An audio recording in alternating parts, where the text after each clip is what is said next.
Muy bien, buenas tardes. El tema de hoy, dolor abdominal agudo y crónico. Muy buenas tardes.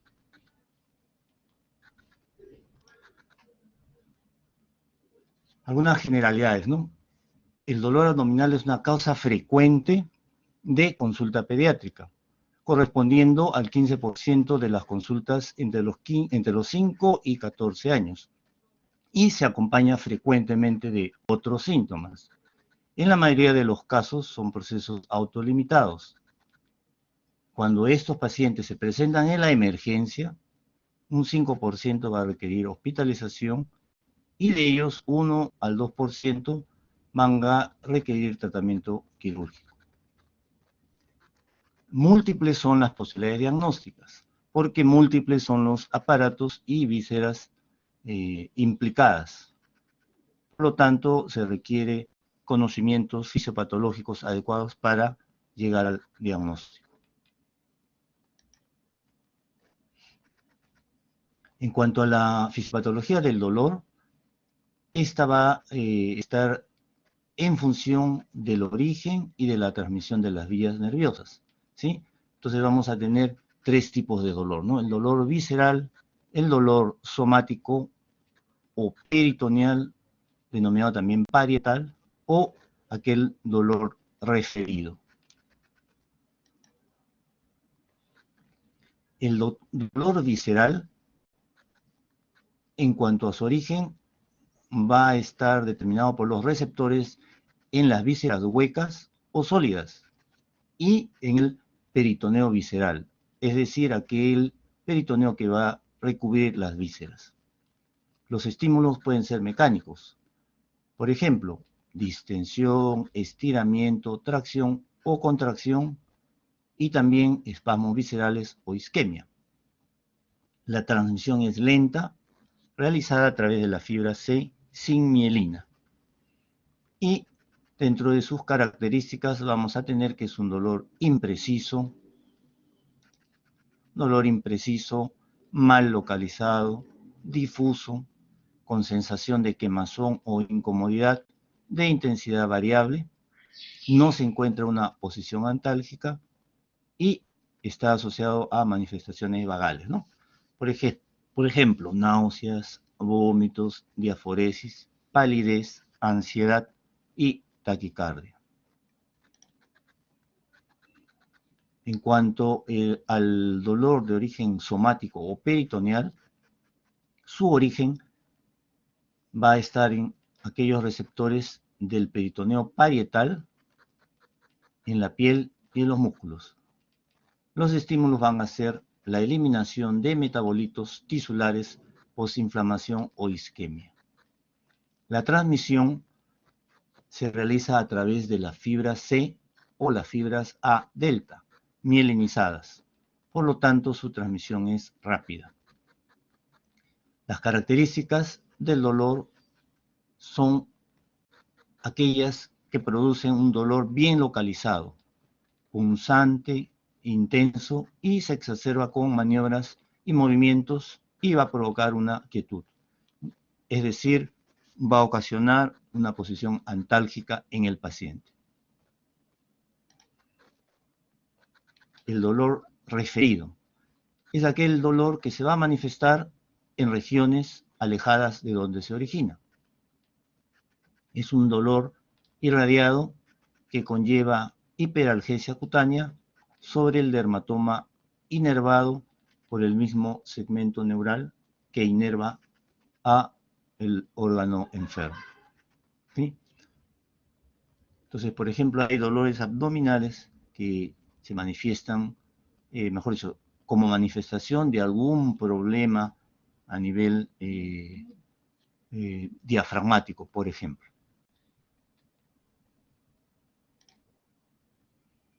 Entonces, en cuanto al dolor abdominal, debemos determinar si es un dolor agudo o crónico, ¿sí? Y si es un dolor agudo, debemos nosotros determinar si es que requiere un tratamiento médico o si requiere un tratamiento quirúrgico. Y si el dolor abdominal es crónico o recurrente, tenemos que descartar si el problema es orgánico o funcional. En cuanto a la etiología, una buena sistemática o una buena forma de abordar el dolor abdominal es también por grupos etarios. Siempre les había mencionado que en pediatría el grupo etario importa y también el peso, por ejemplo, para algunas dosificaciones. Por ejemplo, entonces, voy a ir enumerando algunas de las patologías por orden de frecuencia que van a presentarse en los diferentes grupos etarios, ¿no? Bueno, de por sí, cada una de estas patologías es un subcapítulo aparte, ¿no? Pero, entonces, en el recién nacido van a presentarse sobre todo problemas de malformaciones, ¿no? Por ejemplo, malrotación y vólvulo intestinal, atresia o bandas duodenales, atresia y ayuno ileal, ilio o tapón meconial, la enfermedad de Hirschsprung, ¿no? O el, el megacolon aganglionócido, obstrucción funcional, adinamia congénita, atresia anal o duplicaciones intestinales, ¿no? Entonces se dan cuenta una serie de problemas de malformaciones. En la época del lactante, ¿no? En aquellos pacientes, bueno, lactantes y en general menores de 2 años, vamos a tener causas frecuentes, como son los cólicos del lactante, ¿no? Sobre todo en los menores de 3 meses, los procesos infecciosos gastrointestinales, ¿no? Las diarreas y los síndromes virales, como causas más frecuentes. Causas un poco menos frecuentes tendremos a los traumatismos, ¿no? A descartar maltrato infantil, invaginación, anomalías intestinales, hernia inguinal y anemia de células falciformes. Y causas mucho más raras ya, apendicitis o vólvulo, alergia a la leche de vaca, tumores o intoxicaciones. En el grupo etario de 2 a 5 años vamos a tener también causas frecuentes, relativamente frecuentes y menos frecuentes, ¿no? Entonces, en el primer grupo vamos a tener a los procesos digestivos infecciosos, ¿no? Las diarreas, hito, traumatismo, apendicitis, neumonía, asma, anemia de células falciformes, infecciones virales, ¿no? Que pueden dar adenitis mesentérica, estreñimiento. Entonces, si ven ustedes en esta lista, podemos encontrar también neumonía y asma, ¿sí? Estamos hablando de problemas respiratorios que se manifiestan a veces con dolor abdominal. Luego, un poco menos frecuentes, divertículo de Meckel, púrpura de Phoenix-Schönlein, fibrosis quística, invaginación, síndrome nefrótico, dando una peritonitis aséptica. Hernia, algo ya menos frecuente, hernia encarcerada, neoplasia, síndrome urémico hemolítico, fiebre reumática, hepatitis, enfermedad inflamatoria intestinal, quiste de Coleo, política, diabetes, porfiria, ¿no?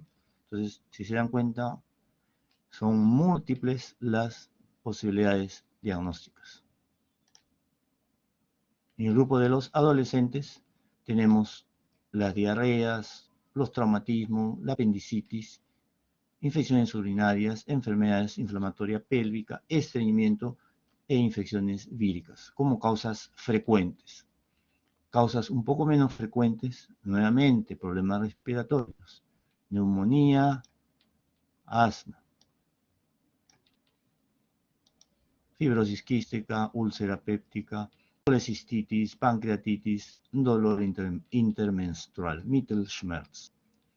Y tenemos también a causas un poco menos frecuentes que son, por ejemplo, fiebre reumática, litiasis renal, tumores, torsión testicular, torsión ovárica. En cuanto a la historia clínica, es importante realizar, bueno, como toda patología, una buena historia clínica. Entonces, preguntar antecedentes, ¿no? Preguntar también los síntomas, las características del dolor, la duración, si es un evento agudo, es un evento crónico, es algo recurrente, la forma de inicio, la evolución, ¿no? Y horario de presentación, y medidas que calman ese dolor, la localización del dolor y el tipo de dolor, ¿no? Además, preguntar sobre síntomas asociados, ¿no? Por ejemplo, vómito, diarrea, fiebre. Preguntar y tratar de focalizar por los diferentes aparatos, ¿no? Respiratorio, urinario, ginecológico, etcétera, etcétera.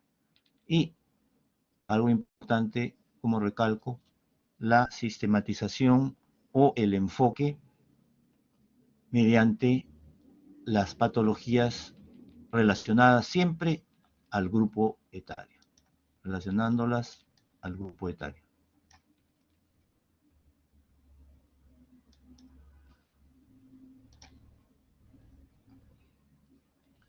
Sugieren patología quirúrgica aquellos dolores abdominales severos que tienen más de 6 horas. Aquellos dolores abdominales que vienen acompañados de vómitos persistentes, biliosos, secundarios al dolor.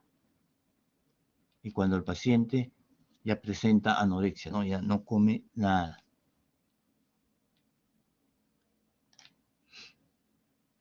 En el examen físico vamos a observar el aspecto general. En cuanto a la palpación abdominal, debe ser una palpación suave, observando la expresión del niño, ¿no? Entonces, palpar con toda la mano, colocar la palma de la mano y deslizar la mano, ¿no? El explorador debe deslizar su mano y evitando palpar bruscamente, ¿no? Con manos frías o en forma perpendicular al abdomen. Una vez que la palma de la mano se posiciona sobre el abdomen, debería simplemente tratar de deslizar y palpar masas, puntos dolorosos, etcétera, ¿no? ¿Sí? Observar y repetir el examen luego de 3 a 4 horas, ¿ya?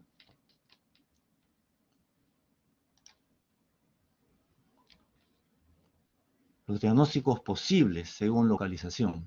Entonces, si se dan cuenta, hay muchas patologías que están implicadas. Y entonces, eh, bueno, una de las sistematizaciones también puede ser la localización, ¿no? Por ejemplo, en el epigastrio, pensar en gastritis, gastroenteritis, dolor post-esfuerzo al vomitar, enfermedad ulceropéptica, apendicitis temprana, ¿no? Ese dolor que se presenta inicialmente en el punto solar. El dolor periumbilical es un dolor abdominal no específico. Puede deberse a algunas gastroenteritis. El dolor localizado en el abdomen inferior puede ser por estreñimiento, infección urinaria, apendicitis de localización pélvica. En el cuadrante inferior derecho, pensar en apendicitis, alguna patología ovárica o testicular, por ejemplo, torsión o quiste, etcétera, ¿no? De las gónadas. En el cuadrante inferior izquierdo, pensar en estreñimiento, dolor abdominal no específico, alguna patología ovárica o testicular. En cuanto a los exámenes auxiliares, el diagnóstico de la mayoría de las patologías de dolor abdominal agudo en pediatría se va a basar en la historia clínica y en el examen físico. Los exámenes auxiliares van a confirmar la sospecha clínica. Y los exámenes auxiliares también van a estar indicados de acuerdo a la sospecha del paciente, ¿no?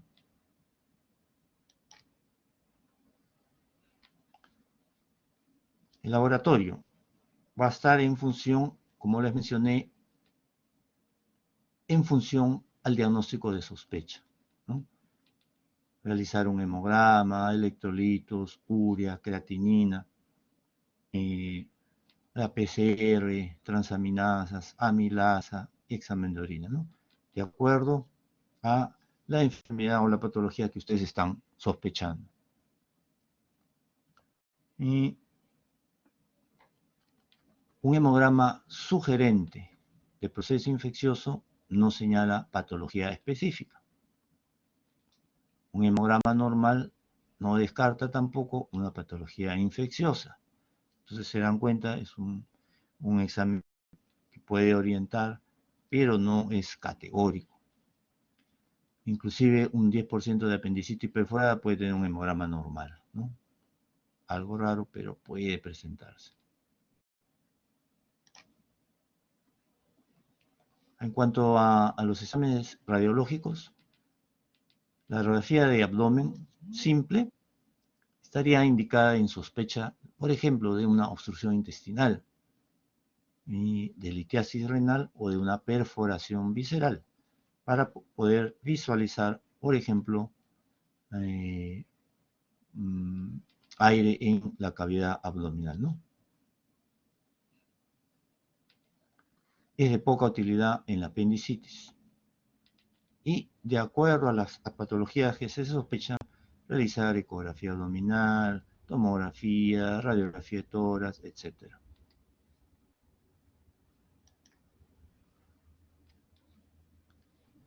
La apendicitis es la causa más frecuente de abdomen agudo en pediatría, ¿sí? Abdomen agudo quirúrgico, ¿no? La mayor incidencia se va a presentar entre los 6 y 12 años. En menos de 3 años, generalmente ya hay perforación al momento del diagnóstico, ¿no? Porque es bien difícil diagnosticar apendicitis en niñitos tan pequeños, ¿no? Pero, por suerte, la incidencia es bastante baja. Y en la clínica ustedes van a tener un paciente con dolor abdominal, que presenta anorexia, náuseas, vómitos, fiebre, ¿no?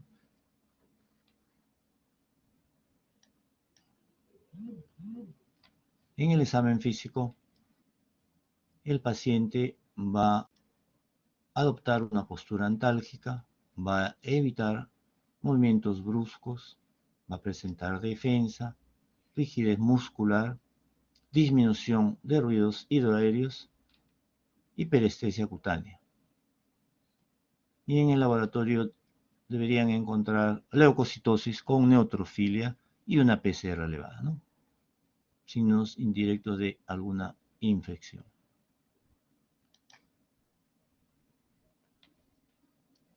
Pasando a lo que es el dolor abdominal crónico, bueno, también puede llamarse también dolor abdominal recurrente, ¿no? Se define como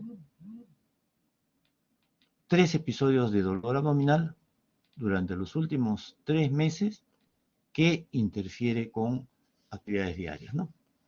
Esa definición fue dada en esa época por estos investigadores, como que ha quedado también como una de las definiciones de dolor abdominal crónico. En cuanto a la epidemiología, se presenta en la población escolar entre el 10 al 18% de los pacientes, ¿no? Una incidencia de este tipo. Y los dos picos más frecuentes son entre los 4 y 6 años y entre los 8 y 12 años. A partir de los 9 años, la prevalencia o incidencia es ligeramente mayor en el sexo femenino que en el sexo masculino.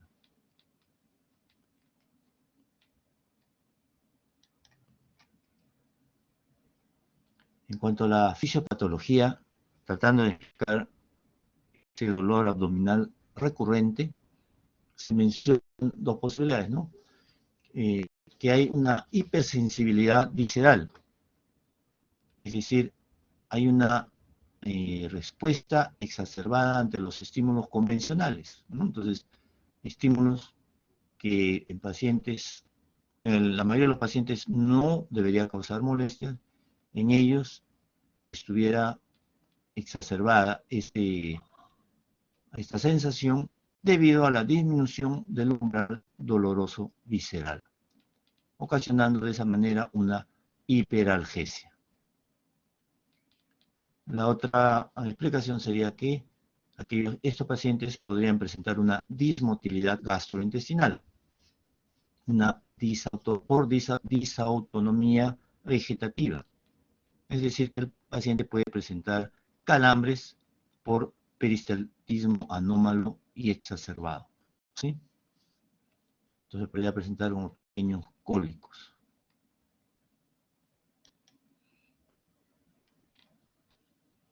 Para que el dolor abdominal se haga recurrente, requiere de estímulos estresantes físicos y psíquicos.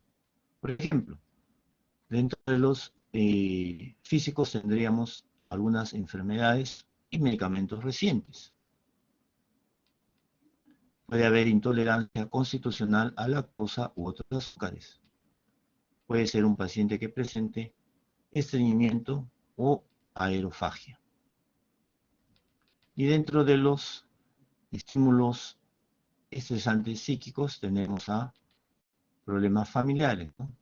Por ejemplo, muerte familiar, separación de padres, ¿no? Divorcio, ausencia.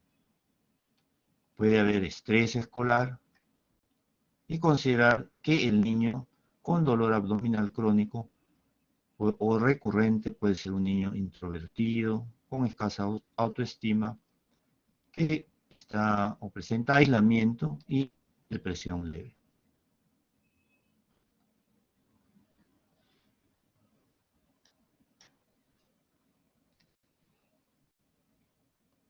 Ya. Entonces, en cuanto al dolor abdominal crónico, DAC o DAR, dolor abdominal recurrente, podemos clasificarlos por etiología y por localización, ¿no? Por etiología tenemos que pueden ser orgánicos o funcionales, siendo la mayoría de ellos son dolores funcionales, ¿no? En un 85 a 90%, y orgánicos de 10 a 15%. Son dolores, en el caso de los funcionales, que son no explicables por una alteración estructural o bioquímica. En cuanto a localización, vamos a tener esos en la zona de epigastrio, la zona periumbilical e infraumbilical. Entonces, en el epigastrio son dolores episódicos o persistentes con plenitud postprandial temprana, con eructos, flatos, náuseas, vómitos, ¿no? Una especie de dispepsia no ulcerosa. La zona periumbilical más frecuentemente. Y la infraumbilical con cólicos, distensión abdominal. No es metabolismo, sino meteorismo, ¿no? Meteorismo. Meteorismo es acá, ¿ya? Meteorismo. Alteración en la consistencia o frecuencia de las heces, ¿no? Tipo colon irritable.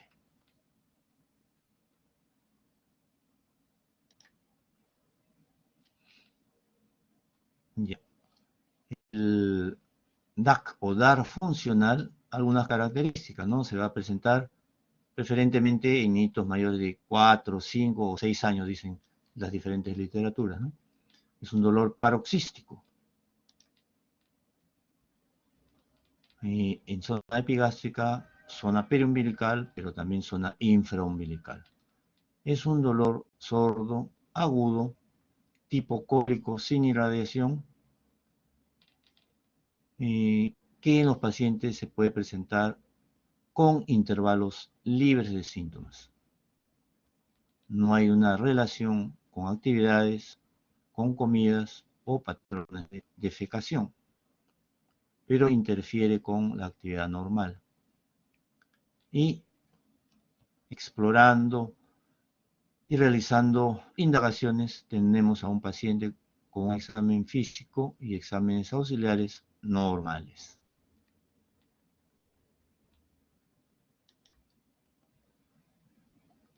El DAC o DAR orgánico se va a presentar preferentemente en aquellos niños menores de 4, 5 o 6 años según la literatura. Presentan síntomas generales y pueden presentar fiebre, disminución de peso, esto es disminución, ¿no? Desaceleración del crecimiento, síntomas articulares, vómitos biliosos o con restos de sangre, dolor que despierta al niño por las noches, con irradiación a espalda, hombros, extremidades. Pueden presentar disuria, hematuria o dolor en flanco. Pueden tener antecedentes familiares de enfermedad inflamatoria intestinal, úlcera péptica, etc. Pueden presentar en la región lumbar o perianal fístulas, colgajo cutáneo, fisuras. En el examen, pueden presentar también sangre oculta en heces o sangrado macroscópico. Y en los exámenes auxiliares, un laboratorio anormal con leucocitosis, aumento de la BCG, baja albúmina o anemia.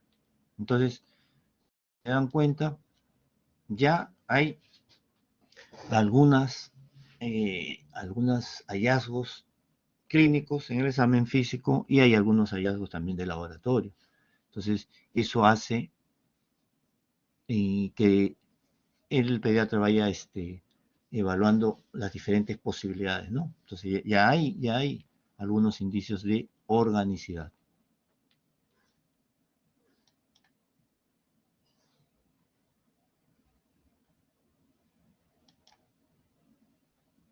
Ya.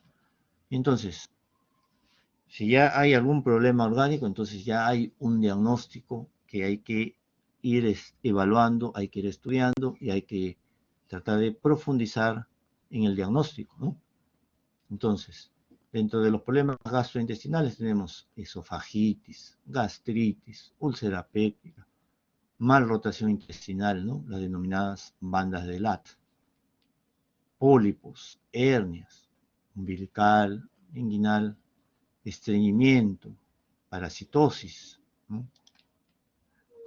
Parasitosis, ¿no? La giardia, ascaris, cuerpo extraño, mala absorción de carbohidratos, tumores, problemas hepatobiliares, ¿no? Colecistitis, colelitiasis, quiste colédoco, etcétera, ¿no?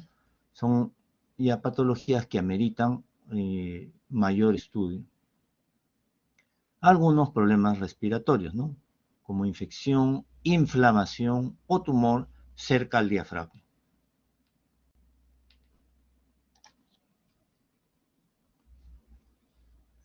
Problemas genitourinarios, ¿no? Por ejemplo, nefrolitiasis, pielonefritis recurrente, cistitis, endometriosis, problemas metabólico-hematológicos, porfiria, angioedema hereditario, diabetes mellitus, enfermedad vascular del colágeno, etcétera, etcétera, ¿no? Problemas musculoesqueléticos, traumatismos, tumores, enfermedades de la columna vertebral, ¿no? Entonces, por eso también estudiar o ver la zona anal o perianal, ¿no? A veces hay algunos hallazgos ahí que orientan a problemas orgánicos.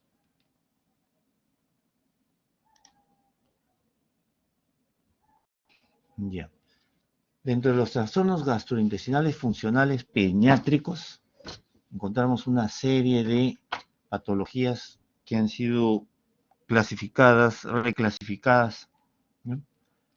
Y están dentro de lo que se denomina Roma 4.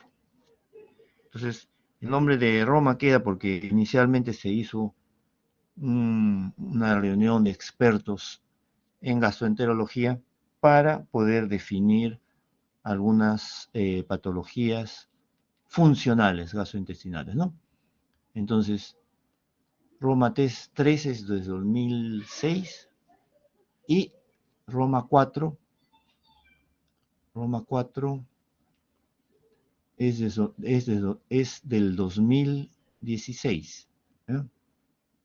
Acá dice 2017 porque es una revisión, digamos, ¿no? Pero se publicó en el 2016. ¿eh? Entonces, vamos a ir viendo.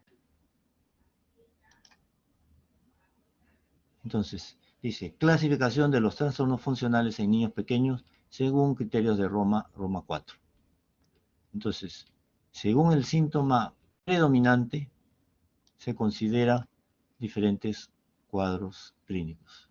Y acá, dentro de ellos, está el G4, como el cólico del lactante. ¿sí? Es una patología relativamente frecuente, a veces no muy bien explicada, no muy bien entendible, ¿no?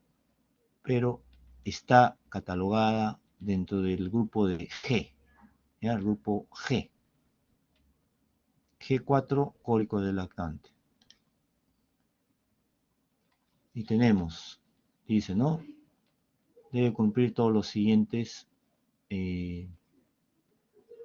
criterios, ¿no? Dice, inicio y finalización del cuadro antes de los 5 meses de edad. Son periodos recurrentes y prolongados de llanto, queja o irritabilidad referido por los cuidadores sin causa aparente y que no se pueden ni prevenir ni resolver por dichos cuidadores.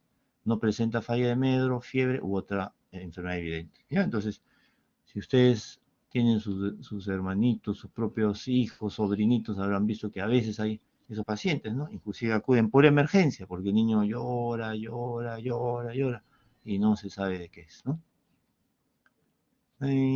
Dice que con fines de investigación clínica se deben añadir también presencia de llanto o quejas referidos por su cuidador durante 3 o más horas al día, 3 o más días a la semana, con una medición prospectiva de 24 horas en la que se objetivizan 3 horas de llanto. ¿bien? Los famosos cólicos del lactante.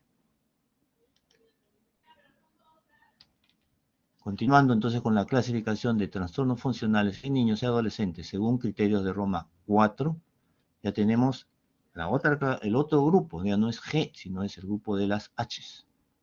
¿sí? En el grupo de las H, los H2 están los criterios,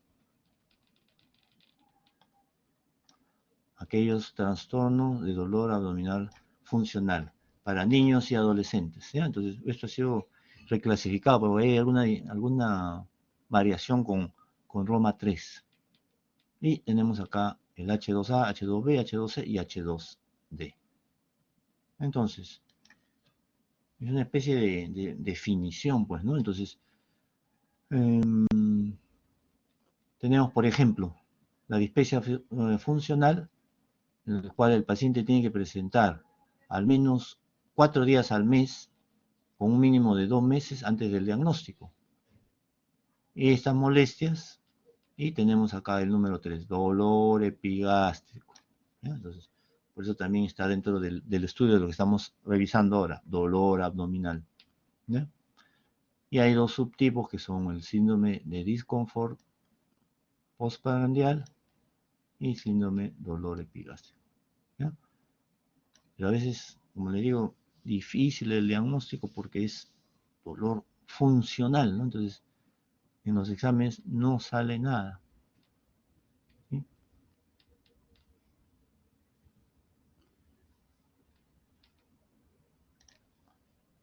Luego, el H2B, el síndrome de intestino irritable. ¿sí? Que debe tener en los 2 meses previos al diagnóstico dolor abdominal. Nuevamente, dolor abdominal. 4 días al mes asociado a cierta relación con la defecación. Cambio en la frecuencia de las deposiciones. cambio en la forma y apariencia de las deposiciones. ¿Sí? Y dice, al igual que el H2C y H2D, los síntomas no se pueden atribuir a otra enfermedad después de una evaluación médica adecuada. Entonces, pasamos a H2C, migraña abdominal. Los síntomas no se pueden atribuir a otra enfermedad después de una evaluación médica adecuada. ¿Ya? Entonces, criterios, al menos en 2 ocasiones en los 6 meses previos al diagnóstico, ¿no? Y acá tenemos y dolor abdominal, nuevamente, dolor abdominal periumbilical, ¿ya? Con localización, línea media o difusa, y también con duración, ¿ya? Puede estar asociado a los siguientes síntomas, a 2 o más: anorexia, náuseas, vómitos, cefalea, fotofobia, ¿no? Que son más característicos de migraña.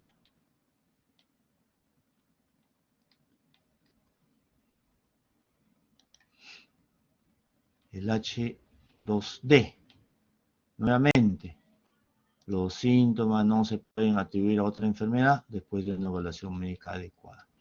Tiene dolor abdominal, episódico o continuo, que no solamente ocurre con eventos fisiológicos, o sea, con comida o menstruación, ¿sí? Y tienen que presentarse los 2 meses previos al diagnóstico, teniendo o habiendo tenido 4 o más episodios al mes. ¿Ya? Entonces, esos son lo que uno puede, digamos, tener en consideración según los criterios de Roma 4. ¿Ya? Entonces está en G4 y en H2. Es lo que corresponde a dolor funcional, dolor abdominal funcional en niños. El diagnóstico se va a realizar a través de una evaluación clínica completa, anamnesis, examen físico, preguntar dentro de la historia clínica, antecedentes, factores desencadenantes, análisis del entorno social, escolar y familiar, ¿no? Entonces, de todas maneras, siempre hay que hacer o descartar algo orgánico.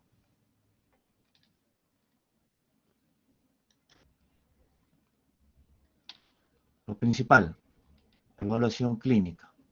Observar síntomas de alarma que sugieran organicidad. Entonces, dentro de los análisis clásicos están pues el hemograma, la BCG, examen de orina, copio parasitológico seriado, TB9S, ecografía, endoscopía, etcétera, etcétera, ¿no? Avanzando de acuerdo a las sospechas diagnósticas.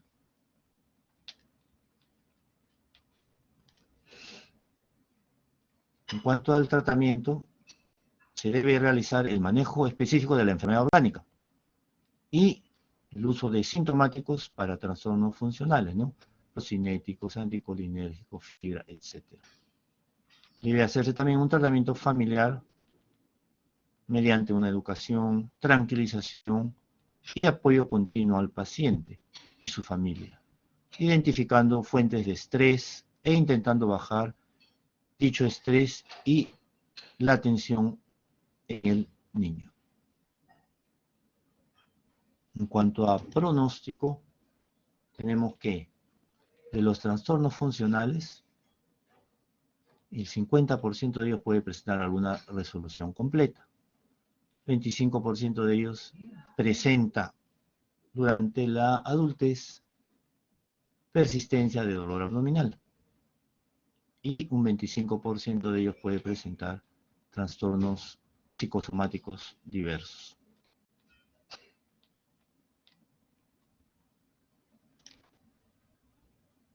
Muy bien.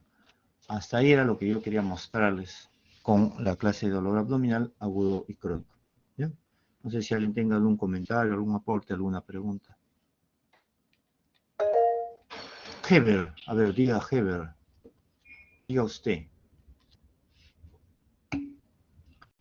O sea, mencionó que la teología, a ver, voy a ver un ratito, voy a leer, a ver, ¿dónde está acá?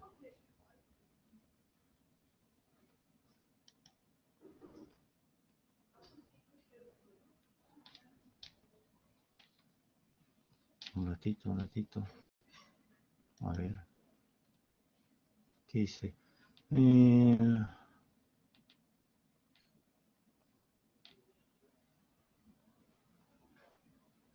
Dice, ya, ¿cuál es la causa más frecuente de abdomen agudo en neonatos? Ya, no, causa frecuente no hay, digamos, pero hay pensar en ellos, en los neonatos, problemas de malformaciones, ¿ya? Pueden presentar Hirschsprung, pueden presentar atresia, pueden presentar problemas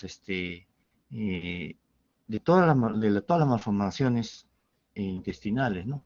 Las bandas de Latt, las malrotaciones, etcétera. ¿Ya? Y dice, ¿cuál es la causa más frecuente de un mes y 3 años? Sí, yo les había mostrado. Lo más frecuente probablemente sean los procesos virales y las gastroenterocolitis, ¿no? Ellos van a presentar cuadros infecciosos diarreicos y pueden presentar dolor abdominal. Cualquier fiebre puede ocasionar la adenitis mesentérica y puede presentar el paciente dolor, ¿no? Entonces, bueno, es una queja frecuente, ¿no? La mamá dice, tiene fiebre, mijito, y le duele la barriga, ¿no? Entonces, la fiebre, como ya les había mencionado en las prácticas, es un síntoma que produce síntomas, ¿ya? Y dentro de los síntomas está la cefalea, malestar del cuerpo, mialgia, dolor de cabeza, vómito, náusea, hiporexia y también dolor abdominal. Dice, en cuanto al dolor abdominal crónico de origen oncológico, el más frecuente, ¿cuál es? No sé en cuál será la patología oncológica más frecuente que causa dolor, eso sí no lo sé.